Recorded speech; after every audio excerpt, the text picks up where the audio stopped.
Hello बेटा, चलो induction में हमने काफी कुछ कवर कर लिया था। कुछ एक दो एग्जांपल्स में और करा देता हूँ ताकि तुम्हें समझ आ जाए कि किस तरह से क्वेश्चन डील किए जाते हैं, क्योंकि ये संडे को आपको टेस्ट नहीं है कल, है ना। देखो जैसे मान लो मैं आपसे बोलूँ कि ये एक रिंग है, ठीक है, या कोई कॉइल है और इसमें करंट ऐसे जा रही है और ये करंट है डिक्रीजिंग। कैसे करंट डिक्रीजिंग? इसके साइड में यहाँ पे कोई कॉइल है, सपोज ये, मैं समझना, ठीक। इसमें करंट की डायरेक्शन बतानी है, जो इंड्यूस करंट है वो कैसे होगी। तो मुझे बताओ अगर करंट इसमें ऐसे जा रही है तो ये ऐसे होगा, या करंट ऐसे होगी कि नहीं होगी। तो मुझे बताओ ये किधर की तरफ आएगा, आउटसाइड। तो इसमें करंट आउटसाइड आएगी कि नहीं है। अब मुझे बताओ, मतलब फील्ड आउटसाइड है, करंट नहीं, इसमें फील्ड किधर है, आउटसाइड। ये करंट डिक्रीज कर रही है ना, तो यहां पे भी फील्ड डिक्रीज करेंगे। यहां पे फील्ड क्या करेगी, डिक्रीज। यार अच्छा बताओ, इसमें धीरे धीरे करंट कम हो रही है, तो इसकी वजह से यहाँ पे जो भी फील्ड आएगी, अगर करंट घटती जाएगी तो मैग्नेटिक फील्ड भी घटेगी। तो बाहर की तरफ फील्ड कम हो रही है, प्लीज अंडरस्टैंड। इसमें बाहर की तरफ यानी इसमें जो बी जनरेट हुआ वो बी कैसा है, डिक्रीजिंग, क्योंकि इसमें करंट कैसी है, डिक्रीजिंग, पक्का। और उसका डायरेक्शन किधर है, आउटवर्ड। अब तुम बताओ, ये कॉइल के अंदर अगर मैग्नेटिक फील्ड डिक्रीज कर रही है तो ये ऐसे करंट जनरेट करेगी कि इसकी ये मैग्नेटिक फील्ड इंक्रीज हो, क्योंकि जो हो रहा है उसका क्या करता है, अपोज इंड्यूस ईएमएफ। ये बात समझ में आ रही है नहीं आ रही? तो सोचो, अगर इसमें करंट मैंने ऐसे फ्लो करवा दी तो ये अंदर हो जाएगा, तो और डिक्रीज करेगा ना। तो ये ऐसा सपोर्ट हो कि इसकी वजह से क्या करे, इंड्यूस ईएमएफ, जो इंड्यूस करंट है वो कैसे जाएगी, ऐसे। अगर ये करंट ऐसे जाएगी तो फील्ड किधर आएगी, बाहर की तरफ। बाहर क्यों आनी है, क्योंकि ये फील्डें इसकी करंट की वजह से यहाँ पे कम हो रही है, और कम होने का वो क्या करेगा, अपोज। और अगर कम होने का अपोज करेगा तो बताओ वो भी ऐसी करंट जनरेट करेगा कि उस करंट की वजह से इसके अंदर मैग्नेटिक फील्ड इसको सपोर्ट करे। इसको सपोर्ट करे तो किधर आएगा, आउटसाइड। तो इसमें करंट किधर जा रही थी, क्लॉकवाइज, बट डिक्रीजिंग। तो इसमें इंड्यूस करंट कैसे आई, एंटी क्लॉकवाइज। बात समझ आई कि नहीं आई? कोई टेंशन लेने वाली बात नहीं। और बढ़िया चीज मैं समझा रहा हूँ।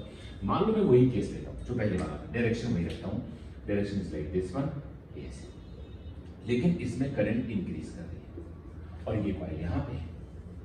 Simple logic. बताओ, इसकी वजह से मैग्नेटिक फील्ड लाइंस अभी भी आउटवर्ड, कोई टेंशन नहीं। लेकिन इसकी वजह से जो यहां मैग्नेटिक फील्ड आ रही है वो है इंक्रीजिंग। क्यों? क्योंकि इसमें करंट क्या है, इंक्रीजिंग। तो मैग्नेटिक फील्ड क्या होगी, इंक्रीजिंग। वैसे उसकी डायरेक्शन किधर है, आउटवर्ड। आराम से समझो, बहुत मजा आएगी, है ना। तो बताओ, इसकी मैग्नेटिक फील्ड बाहर की तरफ है, ये बात सबको समझ में आ रही है कि नहीं आ रही? और वो कैसे हो रही, बढ़ रही है। तो अब ये ऐसी करंट जनरेट करेगी कि इस बढ़ती हुई मैग्नेटिक फील्ड का क्या करे, अपोज। तो सोच रहा है, ये करंट अगर ऐसे घुमा दे तो इसके मैग्नेटिक फील्ड इनसाइड, तो इसके बढ़ने का क्या करेगी, अपोज। इसमें डायरेक्शन किधर आ गई, इंड्यूस्ड करंट। Simple logic. सोच, एक ही डायरेक्शन में करंट थी, लेकिन ये इंड्यूस्ड करंट इसमें एंटी क्लॉकवाइज है और इसमें क्लॉकवाइज है, केवल इसकी वजह से। पक्का? कोई कंफ्यूजन नहीं है यार, जीवन में रखना भी नहीं है ना, पक्का। अब देखो, मान लो मैं तुमसे कहूं, ये वायर आई करंट है, डिक्रीजिंग है, यहां पे लूप बना दिया। बताओ, इसमें जो करंट की डायरेक्शन है किधर होगी, इसकी वजह से इस जगह पे फील्ड इनसाइड है। अगर करंट डिक्रीज कर रही है तो बी डिक्रीज करेगा। अब ये लूप ऐसी करंट को जनरेट करेगा, इंड्यूस करंट को, कि इसके अंदर की मैग्नेटिक फील्ड को बढ़ाए। दैट मींस ये दिस इज आई इंड्यूस्ड, खत्म। Simple logic. ये ऊपर देखो, इससे मत डिसाइड करना कि अंदर की तरफ फील्ड जा रही है तो इसका अपोज करने के लिए बाहर करंट नहीं। ये देखो, ये करंट कैसी है, करंट डिक्रीजिंग, तो इसके अंदर मैग्नेटिक फील्ड डिक्रीज कर रहा होगा, तो इसमें जो करंट आएगी, जो इंड्यूस करंट होगी, वो इस मैग्नेटिक फील्ड का सपोर्ट करे, ऐसी करंट जनरेट करेगा। तो ऐसे करंट घूमे, इसकी वजह से मैग्नेटिक फील्ड इनसाइड खत्म। आई थिंक कोई प्रॉब्लम नहीं होनी चाहिए। छोटे छोटे पॉइंट्स हैं जो तुम्हें समझने होंगे, ओके। तो प्लीज बी केयरफुल, अच्छे समझना। देखो, और मतलब घुमाने की बात आए तो मैं तुम्हें इसमें और देखो, एक लॉजिकल तुम्हें क्वेश्चन दिखाता हूं। देखो, मैं तुमसे कहूं, यहां देख रही, ठीक है, और इस जगह पे एक वायर है, और वायर में करंट जो है ना वो आउटसाइड है, इन्फिनिटी लॉन्ग वायर, रिंग ये रखी, वायर ऐसे, इसमें देखो वायर कैसे, ऐसे, है ना। ये दोनों सेम प्लेन के लिए, बट ये किसमें, ये और ये दोनों परपेंडिकुलर के लिए, वायर ऐसे, और करंट किधर आ रही है, बाहर की तरफ। बताओ, इसमें इंड्यूस्ड करंट कितनी है,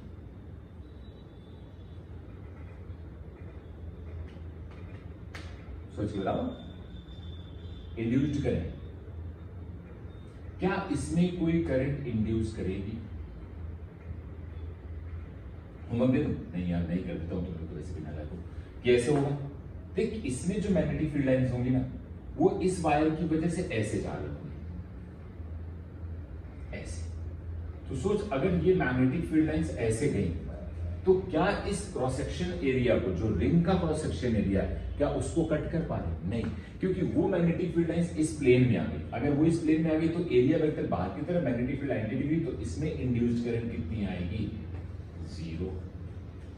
दिमाग लगा के रखना, मतलब फालतू में कोई काम नहीं करने। समझ में आ रही कि नहीं आ रही? ये क्लियर हो गया सबको? और देखो,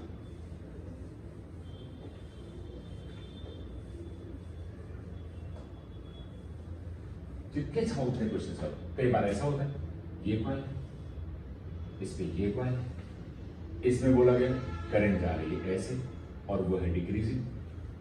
तो बताओ इसके अंदर कैसी करंट इंड्यूस हुई? तो इसकी वजह से करंट किधर जा रही है? ऊपर, यानी इसकी वजह से फील्ड इसमें कैसे आएगी? आउटसाइड। समझ आए? बी। और वो भी कैसा होगा? ये करंट डिक्रीज कर रही है तो ये डिक्रीज करेगी। ये डिक्रीज हो रही है तो बताओ इसमें करंट कैसे फ्लो करे कि इसको इंक्रीज कर पाए? ये भी डिक्रीज करा तो करंट ऐसे इंड्यूस हो जाए। तो ऐसे करंट इंड्यूस होगी तो उसका सपोर्ट करेगा। कितने भी क्वेश्चंस कर लो तुम, जहां जाओ जितने भी लगाना चाहो उतने लगा सकते हो, कोई कभी प्रॉब्लम वाली बात नहीं।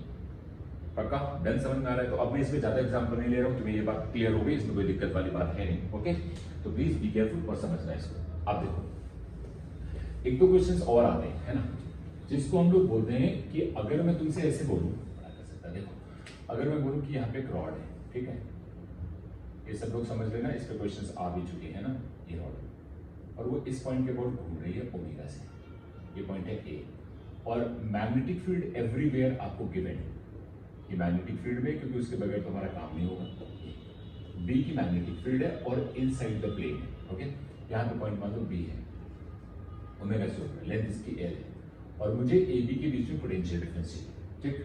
अब सोच के देख, अगर ये रॉड है, कैसे समझना, अगर बिल्कुल ऐसे जा रही होती तो क्या तुम इसके एंड में बड़े आराम से पोटेंशियल डिफरेंस लिख सकते थे? बट इसका एक एंड फिक्स्ड है और ये ऐसे जा रहा है, ठीक। तुम एक इंस्टेंट के लिए सोचो, केवल इस पर्टिकुलर इंस्टेंट के लिए, ठीक, ढंग से सुनना प्लीज, बहुत जरूरी है। अगर इस पर्टिकुलर इंस्टेंट पे ही देखो, ठीक, तो इससे अगर मैं x ऊपर जाऊं, और देखो बुक में तरीके बहुत सारे दिए होते हैं, एनसीईआरटी में भी दिया है, बट मैं चाहता हूं तुम सिंपल वे डील करो, बहुत सिंपल। x डिस्टेंस पे एक छोटा सा dx कट कर सकता हूं, अंडरस्टैंड करना। इस पे, हाँ, इसके ऊपर जो भी हम कंसीडर करेंगे, तो तुम सोचोगे ये ऐसे रोटेट कर रही है, ठीक है, ढंग से ध्यान देना। तो इसके ऊपर ये जो dx है, इस dx का इस इंस्टेंट पे इधर की तरफ वेलोसिटी कितनी होगी? v is equal to x omega, v is equal to r omega. पक्का? कोई लॉजिक लगा के। अब केवल इस छोटे से dx को सोचो कि अगर केवल इतना ही ये रॉड होता, सपोज जिसकी लेंथ कितनी है, जिसकी लेंथ हम कितनी मान रहे हैं dx, वो इधर की तरफ कितने से जा रहा है? v से, और v को हम लिख क्या रहे हैं? x omega. लेंथ कितनी है? dx है। b की मैग्नेटिक फील्ड क्या है? इनसाइड है। तो इनके बीच में जो पोटेंशियल डिफरेंस आएगा या डिफरेंशियल जो ईएमएफ आएगा, उसको तुम क्या लिख सकते हो? BVL, अरे कर चुके हैं। b कितना है? ये। l कितना है? dx। और v कितना है? ये हो गया x ओमेगा। ये बात समझ में आई? तो सोच, इस छोटे से डिफरेंशियल पार्ट में प्लीज अंडरस्टैंड करना, क्या वो डिफरेंशियल ईएमएफ ये है? तो क्या ये डिफरेंशियल ईएमएफ को मैं इंटीग्रेट कर सकता हूं? तो this is b into omega into x into dx। जब इसको इंटीग्रेट करोगे ये लग सकता है। अब सोच, इस छोटे से सेगमेंट में अगर हम देखें तो पॉजिटिव ऊपर, नेगेटिव नीचे। अगर यही छोटा सेगमेंट यहां लेते तो पॉजिटिव ऊपर और नेगेटिव नीचे। तो क्या मैं अगर इन सब को जोड़ता जाऊं, छोटे छोटे छोटे छोटे, कहां से कहां तक, एल तक, तो क्या मेरा टोटल ईएमएफ निकल आएगा? यस। इंटीग्रेट कर दो 0 से लेके एल तक, ये 0 से लेके ई इंड्यूस्ड जो भी हमें आना है, तो ई इंड्यूस्ड इज इक्वल टू, यहाँ बी बाहर आ गया, ओमेगा बाहर आ गया, integration of x into D x, 0 से लेके एल, आई थिंक ये सबको आना चाहिए, एल स्क्वायर बाई 2, ये हो गया इंड्यूस्ड ईएमएफ। या कह सकते हो कि potential difference between P N A is equal to B omega L square by 2। Simple answer. इसको कई लोग ऐसे करते हैं कि थीटा डिग्री पे ले आते हैं, फिर ये एरिया बनता है तो उसका डिफरेंशियल एरिया निकालते हैं, फिर बी से मल्टीप्लाई करके फ्लक्स निकालते हैं, फिर उसको डिफरेंशिएट करते हैं। एनसीईआरटी में एग्जांपल दिया गया है, चाहो तो आप एक बार देख लेना, ना समझ आए तो मुझे बताना, ठीक है। एनसीईआरटी में एक एग्जांपल है इस तरह का, तो प्लीज बी केयरफुल, ऐसे देख लेना। बट मैं इस पे ही नहीं, थोड़े इस पे एक एग्जांपल और कंसीडर करते हैं। मान लो अगर मैं ये कहूं कि ये रॉड है,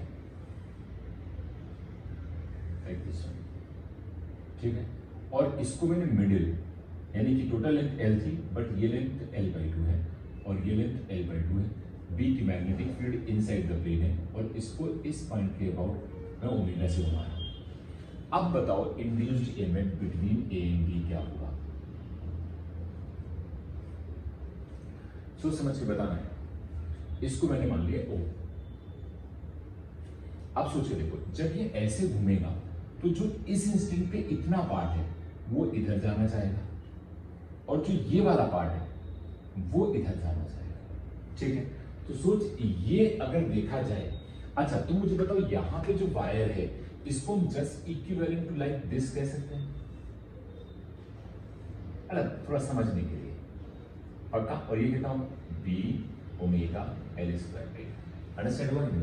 अब सोचिए, देखिए अगर मैं इस सेगमेंट की बात करूं, इस सेगमेंट की, तो ये इधर जा रहा है, लेंथ कितनी L/2, तो मैं अगर थोड़ा लॉजिक लगाऊं तो यहां जो बैटरी क्रिएट होगी, प्लीज इसको ऐसे ही समझना है, ये रहा O, तो यहां जो बैटरी क्रिएट होगी पॉजिटिव ऊपर लाइक दिस, और वो होगी B ओमेगा L²/2, तो बाई 2 तो लिख लो, और L², यहां पे L है क्या? L/2, इसका मतलब ये हुआ L²/4, पक्का। ये O रहा। अब नीचे वाले सेगमेंट पे देखो जो कि A है, इस वाले सेगमेंट में प्लीज ट्राई टू अंडरस्टैंड, इस वाले सेगमेंट में ये इधर जा रहा है, तो सोच अगर ये यहां से ऐसे घूमना चाह रहा है तो इसके लिए पॉजिटिव नीचे, इसका मतलब यहां जो बैटरी क्रिएट होगी O से A के बीच में वो ऐसे क्रिएट होगी लाइक दिस वन, समझ आएगी नहीं? तो ये बैटरी का क्या होगा? B ओमेगा/2 और L²/4। अब जब तुम यहां से यहां जाओगे तो यहां ये पॉजिटिव है, ये नेगेटिव है, ये नेगेटिव है और ये पॉजिटिव है, तो यहां से आ गया तो नेगेटिव और फिर यहां से आ गया तो पॉजिटिव, तो net potential difference between A and B is equal to 0। खत्म।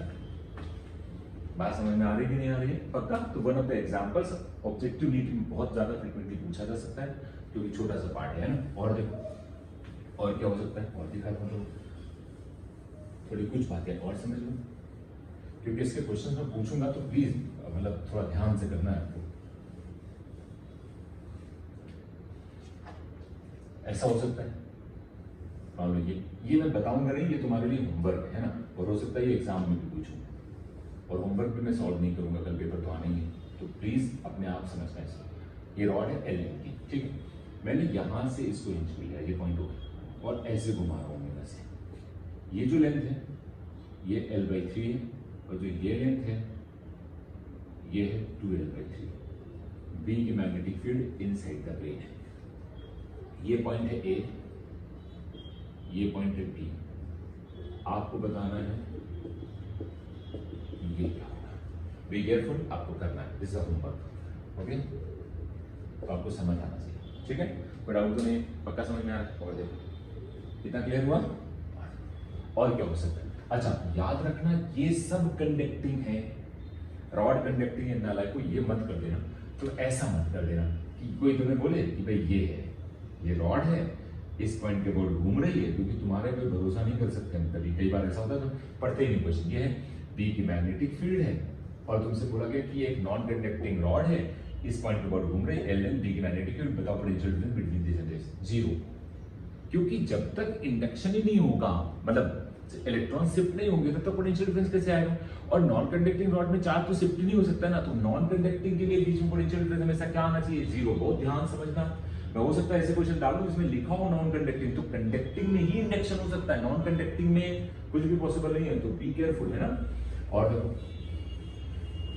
और पॉसिबिलिटीज क्या हो सकती है वो भी हम देखते हैं। अगर अच्छा बताओ, ये जैसे मैंने रॉड ली, ठीक, मेरे को बताओ ढंग समझ में, अगर मैंने डिस्क ले,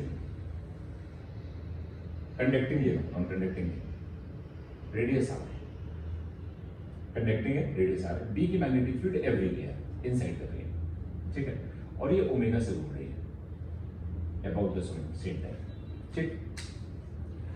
मैं जानना चाहता हूं potential difference between O and A, यानी इनके बीच में क्या पोटेंशियल डिफरेंस है, यानी सर्कमफ्रेंस और सेंटर के बीच में पोटेंशियल डिफरेंस बताना है। प्रूव करूं कि डायरेक्ट बता दूं? जब अगर लॉजिकली सोचो, ठीक है, तुम अपने घर का पंखा चलाना, ठीक है, उसमें 3 विंग्स होंगे या 4 विंग्स होंगे, ठीक है, जब वो पंखा तेज चल रहा होता है तुम्हें वो डिस्क की तरह नजर आता है। जब पंखा तेज चला ऊपर देखो तो वो डिस्क नजर आता है, ठीक है, बट है तो उसमें 3 ही चीजें, ठीक। अब सोचो अगर 3 ना होके एक ही हो तो और स्पीड चला देता है तब भी तो एक डिस्क नजर आता है। तो सोच जो रॉड का पोटेंशियल डिफरेंस होता है दो एंड में, वही तो इसका भी होगा। अगर लॉजिकली सोचो तो potential at A minus potential at 0 यानी पोटेंशियल डिफरेंस या इंड्यूस्ड ईएमएफ, इसको लोग इंड्यूस्ड ईएमएफ भी बोलते हैं, जैसे equal to like induced EMF, this is equal to, ये लिखोगे बी ओमेगा आर स्क्वायर। देखो नीट के लिए तो इतना ही जरूरत है, बट तुम नालायक हो, तुम मानोगे नहीं, तो मैं तुम्हें प्रूव कर देता हूं क्योंकि तुम्हारा कोई भरोसा है नहीं। मान लो x डिस्टेंस पे ये है और x डिस्टेंस पे अगर मैं एक छोटा सा dx कट कर लूं लाइक दिस वन, तो मुझे बताओ इसलिए dx का तुम एरिया निकाल सकते हो। जो x डिस्टेंस पे मैंने dx कट किया, ये क्या कट किया मैंने dx, पास में एरिया कितना हुआ जल्दी से बताना, एरिया इस पूरे रिंग का एरिया बताना है, ठीक है। तो बता ये डिस्टेंस कितनी हुई 2 पाई x और उसकी थिकनेस कितनी है dx, ये एरिया हुआ कि नहीं हुआ, बोलो b का मल्टीप्लाई कर दो, क्या ये डिफरेंशियल फ्लक्स हुआ कि नहीं हुआ? अरे टोटल फ्लक्स कितना आ गया, निकाल सकते हैं कि नहीं निकाल सकते हैं? तो सोच टोटल फ्लक्स अगर मैं निकालना चाहूं तो टोटल फ्लक्स कितना हो जाएगा, प्लीज ध्यान से समझना। ये आएगा तुम्हारा b into 2 pi x square by 2 और इंटीग्रेशन कहां से कहां तक, 0 से लेके r तक। That means this quantity is equal to b into 2 pi l square by 2 यानी r square by 2। अंडरस्टैंड हुआ कि नहीं हुआ? पक्का? ये क्या आ गया टोटल फ्लक्स। और देख पूरा सर्कल अगर घूमेगा तो टाइम पीरियड कितना है 2 पाई बाई घूमेगा, तो देख d5 by dt यानी कि time which is equal to b into 2 pi into r square divided by 2 और यहाँ क्या आएगा 2 पाई बाई ओमेगा, ओमेगा ऊपर चला गया 2 पाई बाई उड़ गया, तो क्या आ गया b omega r square by 2। This is the induced EMF. आप ऐसे सोचो या वैसे सोचो उसमें कोई दिक्कत नहीं है ना। एक रॉड की तरह सोचो, अगर एक रॉड ऐसे घूम रही होती तो उसका कितनी भी रॉड होती, मैं कह रहा हूँ कि चल एक सर्कल है ऐसे और इस सर्कल में यहाँ से तुमने इतनी सारी रॉड जोड़ दी, इतनी सारी रॉड जितनी तुम्हारी मन करे, एक साइकिल का पहिया और उसमें लगी हुई ऐसी रॉड्स की होती, ठीक, ये सब रॉड बहुत सारी रॉड है ना। और सोच अगर मैग्नेटिक फील्ड मैंने अंदर की तरफ डी दे दी और इसकी रेडियस आर है और इसको मैंने ओमेगा से ऐसे घुमा दिया और ये पॉइंट ओ है, ये पॉइंट ए है, ये पॉइंट बी है, ये पॉइंट सी है, ये पॉइंट डी है, जितने भी पॉइंट ले लो, तो क्या पोटेंशियल डिफरेंस ए और ओ का is equal to potential difference B और ओ का is equal to potential difference C और ओ का, ये सब कुछ B omega R square by 2 ही तो होगा। सिंपल लॉजिक, कोई दिक्कत नहीं।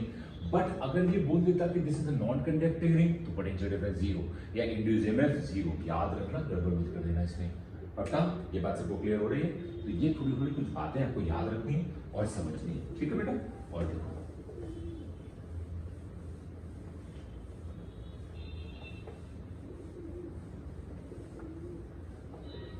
मतलब इसमें देखो कितनी भी चीजें मैं कर सकता हूँ, है ना। मैं अभी इसमें बाकी क्वेश्चंस में कुछ दूंगा थोड़े बहुत चेंज करके, तो वो तुम्हें समझ में आने चाहिए, ठीक।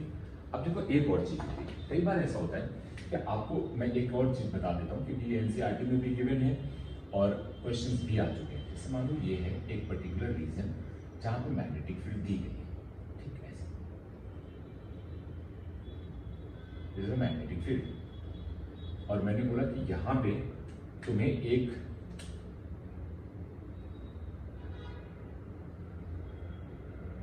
एक कॉइल दी गई है, रेक्टेंगुलर कॉइल या स्क्वायर वाला, कोई मुझे दिक्कत नहीं, ठीक है। सपोज स्क्वायर कॉइल है, साइड ए है और ये डिस्टेंस आपको दी गई है 2a, और ये v वेलोसिटी से इसके अंदर इंटर कर रही है, कितनी वेलोसिटी से v, और मैग्नेटिक फील्ड b की दी गई है, ठीक है। तो यहां से इंटर कर दी जाएगी, ये एक स्क्वायर वायर इसके अंदर आएगी, फिर बाहर निकल जाएगी, ठीक है। तो आपको ग्राफ पूछा जाता है यहाँ पे टाइम वर्सेस फ्लक्स का, दूसरा ग्राफ पूछा जाता है टाइम वर्सेस इंड्यूस ईएमएफ का, तीसरा ग्राफ पूछा जाता है टाइम वर्सेस आई इंड्यूस्ड का, और मान लिया जाता है कि इसमें रेजिस्टेंस कितना है R, ऐसे मान लिया। ये 3 ग्राफ पूछा जाता है, ठीक। तो ढंग से सोचो, अगर ये चीज यहां से अगर थोड़ी अंदर चली जाए, सपोज मान लो ये ऐसे आ जाए,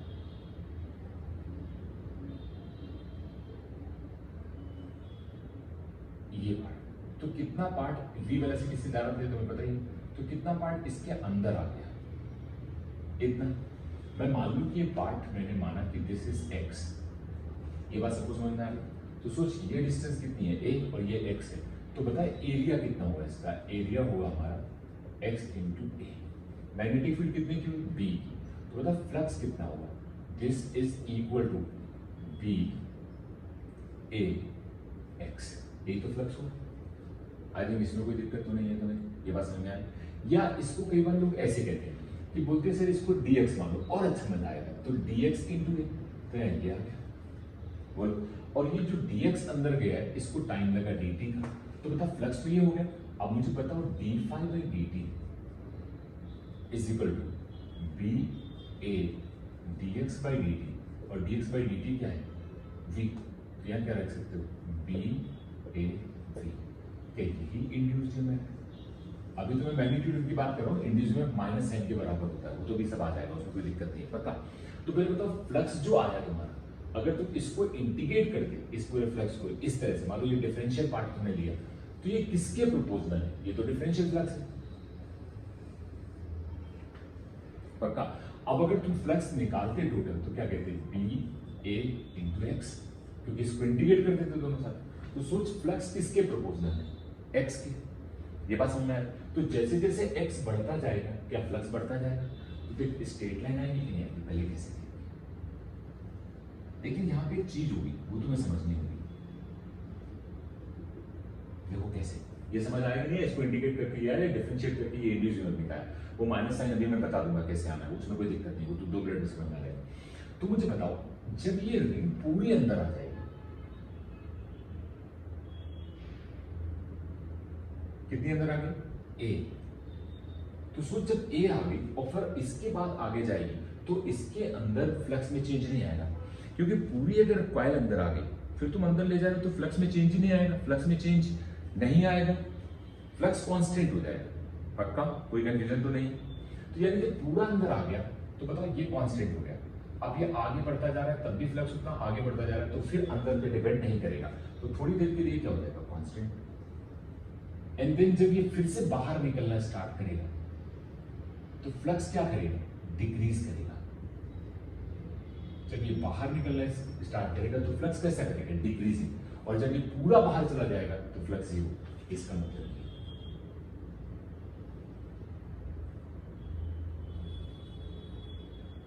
और अगर हम ये पैरामीटर्स भी लिखना चाहें तो हम लिख सकते हैं, ये पूरा अंदर जाने में कितना टाइम लगा, ये जीरो, ये जब यहां पहुंच गया तो कितना टाइम लगा,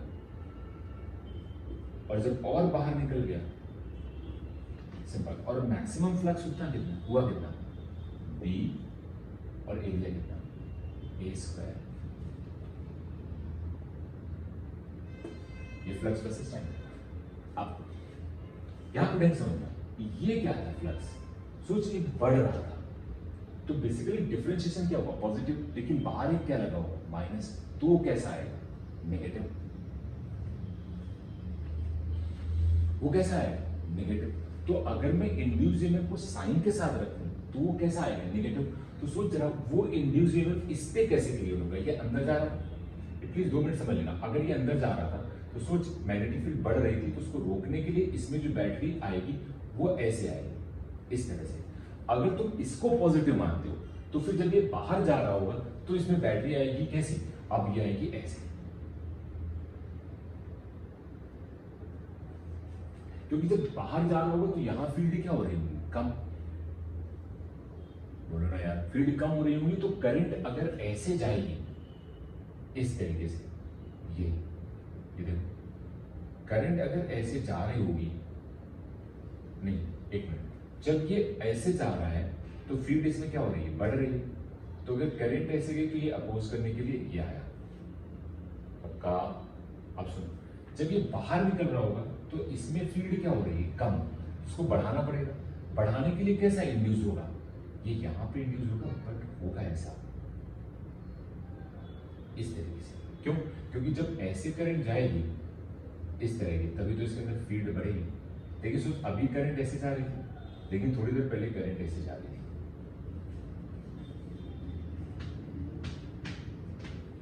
कोई कंफ्यूजन नहीं है, आप आराम समझ लो। तो इंड्यूस ईएमएफ में अगर हम देखें तो वो इस तरह से इंड्यूस हो रहा है कि यहां पे अगर मैं बोलूं तो अगर तुम इसको मैग्नीट्यूड वाइज पॉजिटिव ले लो तो ये बनेगा,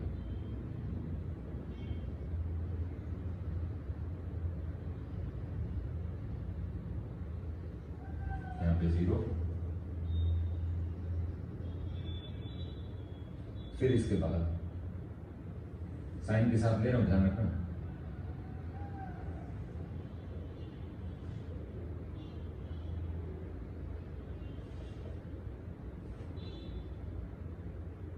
ये पॉजिटिव, फिर 0, 0 कौन सा पोर्शन होगा, ये वाला, क्योंकि इसी का तो डिफरेंशिएशन तुम्हें लेना है, और ये नेगेटिव में चला गया क्योंकि उसका डिफरेंशिएशन नेगेटिव आएगा। मतलब कई बार लोग क्या करते हैं कि इसको नीचे बनाते हैं, इसको यहां बनाते हैं, इसको ऊपर बनाते हैं, क्योंकि वो ये साइन आता है, तो इसमें कोई दिक्कत वाली बात नहीं है। तुम्हें ये बात पता है, ये नेगेटिव है और बाहर एक माइनस लगा होता है तो वो ऊपर चला जाता है। समझ आ रही है मेरी बात? मतलब कहीं पे ऐसा भी बना हो सकता है कि ये वाला ग्राफ यहां बनाओ, ये 0 और ये ऊपर बनाओ, इट इज पॉसिबल, कि तुम डायरेक्शन क्या ले रहे हो वो डिपेंड करती है, पक्का। अब देखो करंट का कैसे, करंट में कैसे बनेगा तुम ये समझना। एक बार करंट पॉजिटिव, करंट का भी यही ग्राफ आएगा, क्योंकि अगर इसमें करंट ऐसे जा रही है तो इसमें करंट ऐसे जा रही है। करंट का ग्राफ यही है, तो बस 8 से डिवाइड हो जाएगा। तो ये इंड्यूस ईएमएफ जो आएगा वो कितना आ रहा है, वो आ रहा है BAV, और ये आएगा माइनस में, समझ आया? तो यहाँ करंट का ग्राफ कैसा बनेगा, ये हो सकता है, ये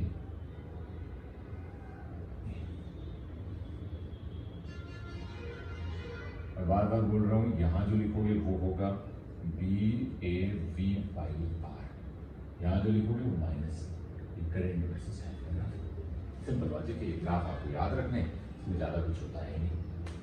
मेरा पॉइंट सबको समझ में आ गया होगा, आई थिंक इसमें कोई प्रॉब्लम नहीं है, बेसिक चीजें हैं, ठीक है। तो अभी मैं ज्यादा नहीं कर रहा हूँ, आज लेक्चर आपको डाल दूंगा। देखो फिर से मैं बोल रहा हूँ कि कई बार लोग इसको सोचते हैं कि ये इसका स्लोप कैसा है, पॉजिटिव, और बाहर एक माइनस लगा होता है यहाँ पे, तो वो नेगेटिव। तो ये ग्राफ कई बार बुकों में नीचे दिया होता है और ये वाला ऊपर दिया होता है, तो प्लीज उसमें कंफ्यूज मत होना। अगर नीचे भी दिया हो तो इसका मतलब उन्होंने इस साइन को कंसीडर किया, या अगर तुम मान लो पॉजिटिव की डायरेक्शन को ऊपर ले रहे हो या नीचे ले रहे हो, उससे कोई फर्क नहीं पड़ता है, डिपेंड करेगा किस तरह का ग्राफ दिया गया। अगर मान लो ऑप्शन में ये ग्राफ ना हो, नीचे वाला दिया हो, तो नीचे वाला टिक करना, क्योंकि उन्होंने उस तरह का ले लिया हो, पक्का। तो ये प्लीज बी केयरफुल, ध्यान रखना, है ना। मैं नालायकी मत करना यार प्लीज, अब मैं चाहो तो बना दूं, तुम उसमें बिल्कुल कंफ्यूज मत होना। ई इंड्यूस्ड ये रहा, तो कई बार ग्राफ ऐसे भी हो सकता है,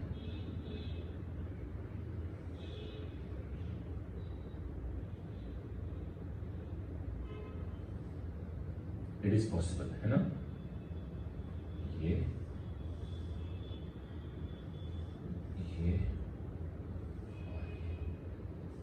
और कई बार इस पे मॉड लगा हुआ अगर, तो ये भी ऊपर आ जाएगा, डिपेंड करेगा, ठीक है। कोई डाउट नहीं है, पक्का समझ आ रहा है। तो इतना पार्ट मैंने तुम्हारा कंप्लीट कर दिया है इस तरह से। तुम चाहो तो इसमें होमवर्क एक मैं तुम्हें दे देता हूँ, वो होमवर्क आप लोग करके मुझे दिखाना, क्योंकि उसमें कई सारी चीजें आएंगी, तो वो होमवर्क आपको करना होगा, ठीक है। प्लीज ध्यान रखना, ये ऐसा भी हो सकता है, नीचे भी दिया जा सकता है, डिपेंड्स कि हम किस डायरेक्शन को पॉजिटिव, किस डायरेक्शन को नेगेटिव ले रहे हैं।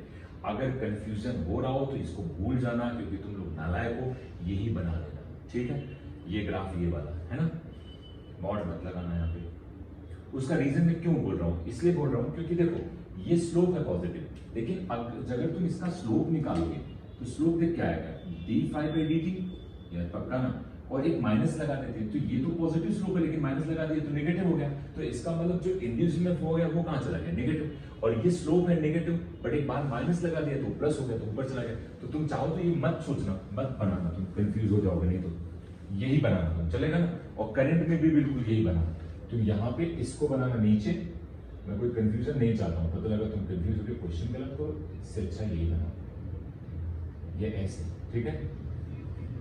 और ये कहाँ आ जाएगा, ऊपर, पक्का, क्योंकि उस करंट को पॉजिटिव ले रहे हैं। अब देखो ये मैं क्यों ऐसे कर रहा हूँ, ताकि तुम्हें कंफ्यूजन हो, यार करंट ये पॉजिटिव है या ये पॉजिटिव है, ये कौन डिफाइन करेगा, तुम इधर को पॉजिटिव मान लो या उधर को नेगेटिव मान लो या इधर पॉजिटिव मान लो इधर नेगेटिव मान लो, उससे तो फर्क थोड़ी ना पड़ना।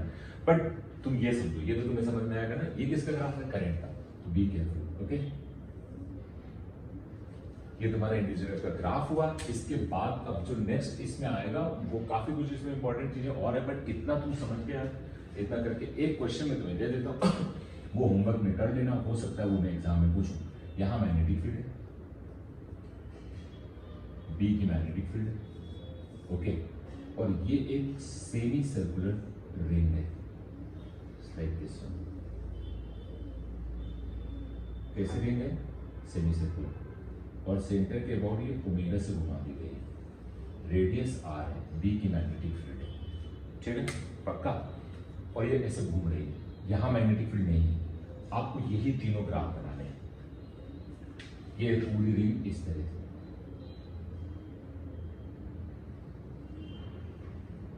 कितने से घुमा दी गई, ओमेगा से, रेडियस आर दी गई, रेडियस इसकी ए मान लेना, और इसका रेजिस्टेंस आर दिया, मतलब रेडियस कितनी है, ए, और इसका रेजिस्टेंस कितना है, आर, ठीक है। तो आपको ये तीनों ग्राफ बनाने हैं, हो सकता है एग्जाम में, तो प्लीज बी केयरफुल, इसको करना, आज इतने रखते हैं, इतने तक ही मैं तुम्हारे एग्जाम में पूछूंगा, ओके। चलो।